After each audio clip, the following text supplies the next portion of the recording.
بسم اللہ الرحمن الرحیم۔ کیا نوافل کی دونوں رکعتوں میں ایک ہی صورت کو تکرار کے ساتھ پڑھ سکتے ہیں یا نہیں؟ تو اس کے بارے میں شرعی طور پر حکم یہ ہے کہ نفل نماز کی دونوں رکعتوں میں ایک ہی صورت کو مکرر پڑھنا یعنی تکرار کے ساتھ پڑھنا، یا ایک ہی رکعت میں اسی صورت کو بار بار پڑھنا بلا کراہت جائز ہے، اور اس میں کوئی کراہت موجود نہیں ہے۔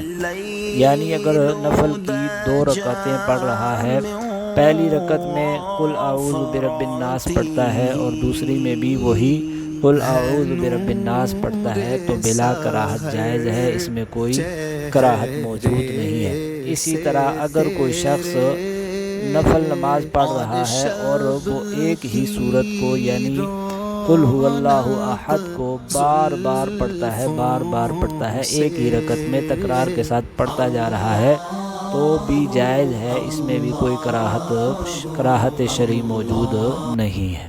واللہ تعالی ورسولہ اعلم بالصواب۔